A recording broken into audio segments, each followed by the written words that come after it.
kita bukan hanya mencium, ada yang cawe-cawe, ya, tapi melihat dengan jelas dan gamblang.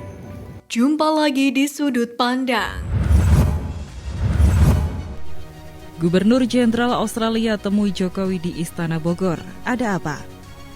Presiden Joko Widodo menerima kunjungan kenegaraan Gubernur Jenderal Australia David Hurley di Istana Kepresidenan Bogor Jumat 17 Mei 2024. Berdasarkan pantauan dari media, David tiba di halaman Istana Bogor pada Jumat pagi menjelang siang pukul 9 waktu Indonesia Barat. Saat turun dari mobil yang ditumpanginya, David langsung disalami Jokowi yang menyambutnya di depan halaman istana.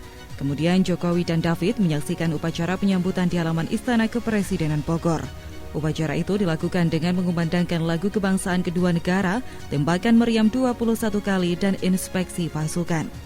Setelah mengenalkan delegasi negaranya masing-masing, Jokowi dan David melanjutkan prosesi kunjungan dengan menanam pohon serta melakukan pertemuan bilateral. Diketahui kunjungan David Hurley ini untuk merayakan 75 tahun hubungan diplomatik Australia-Indonesia. Jokowi yang memang ingin tetap dekat dengan Prabowo.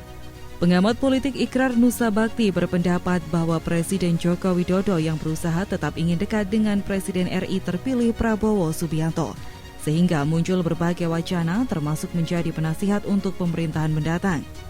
Namun dia mengatakan upaya tersebut ternyata tidak berjalan mulus. Oleh karenanya muncul wacana bergabung dengan Partai Golkar karena PSI gagal masuk parlemen. Kemudian Ikrar menyebut muncul lagi ide membuat Presidential Club. Forumnya disebut akan terdiri dari mantan Presiden RI. Dalam hal ini, Ikrar mengkritisi bahwa berbagai wacana tersebut berkembang karena terlalu lamanya rentang waktu pergantian pemerintahan. Sebab Presiden dan Wakil Presiden RI terpilih Prabowo Gibran baru akan dilantik pada 20 Oktober 2024 mendatang. Jarod Saiful singgung perubahan cepat karakter Prabowo.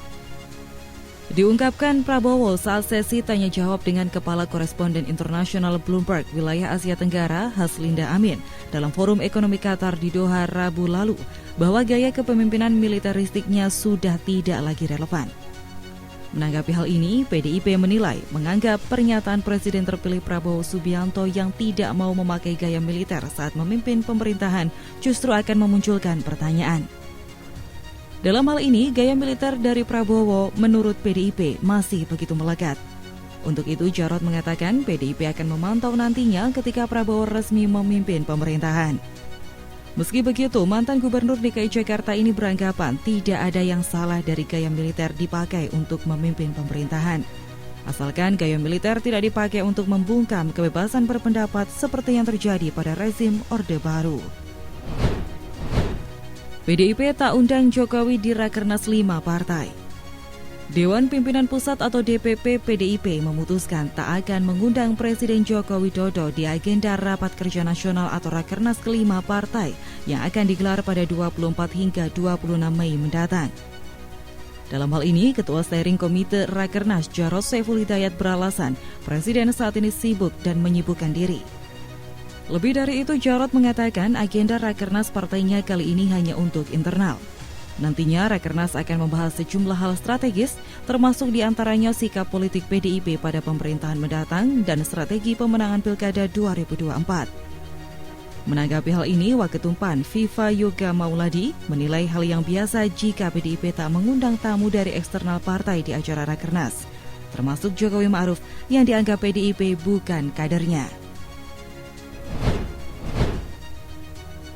John Sitorus sindir bagi-bagi balas budi Jokowi. Loyalis Ganjar Pranowo, John Sitorus memberikan komentar kritis terkait penunjukan Grace Natali sebagai staf khusus Presiden. John mempertanyakan alasan dibalik pengangkatan Grace sebagai staf sus. Ia mengaku kesulitan membedakan apakah penunjukan tersebut didasari oleh profesionalitas dan kompetensi atau hanya sekedar balas budi. Menurut John, dugaan balas budi ini berkaitan dengan jabatan ketua umum yang diberikan oleh PSI kepada Kaisang Pangarep. Dengan belak-belakan, John mengungkapkan bahwa mereka yang dapat memberikan jalur cepat akan mendapatkan balas budi melalui jalur yang sama. John lantas menekankan bahwa rakyat perlu menyadari bahwa gaji Grace yang berasal dari uang pajak sebesar 50 juta rupiah per bulan belum mencakup biaya-biaya tambahan lainnya. PM Qatar puji Wakil Presiden terpilih Gibran Rakabuming. Presiden terpilih Prabowo Subianto dan wakilnya Gibran Rakabuming Raka melakukan pertemuan dengan Emir Qatar, Syekh Tamim bin Hamad Al Thani di Istana Emiri Diwan. Syekh Tamim menyambut keduanya dan menyalami Prabowo dahulu. Selanjutnya, Prabowo mengenalkan Gibran sebagai wakilnya. Melihat Gibran, Syekh Tamim terpukau yang masih muda. Dia pun memberikan pujian untuk itu. Gibran berterima kasih atas pujian itu, lalu melanjutkan pertemuan resmi mereka. Sebelumnya, Prabowo dan Gibran juga melakukan pertemuan dengan Presiden Uni Emirat Arab, Syekh Mohammed bin Zayed Al Nahyan. Gibran juga dikenalkan sebagai wakilnya kepada MBZ.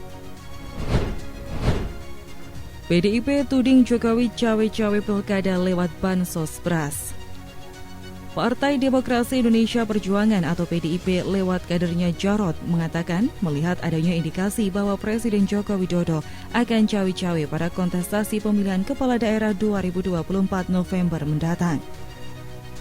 Hal ini terlihat dari niat Jokowi yang ingin melanjutkan distribusi bantuan sosial beras hingga Desember 2024. Jarod menilai potensi cawe-cawe Jokowi sangat besar mengingat sejumlah orang dekatnya akan maju di pilkada, mulai dari putra bungsu Kaisang Pangarep, menantu Bobi Nasution, dan sekretaris pribadi Iriana Jokowi.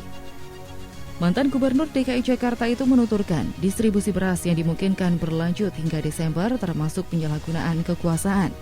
Oleh karena itu, PDIP meminta indikasi tersebut disorot oleh penyelenggara pemilu dengan dalih apa yang terjadi pada pelaksanaan pemilu 2024 di mana ada dugaan penyalahgunaan kekuasaan oleh Presiden Jokowi tidak terulang kembali pada pilkada.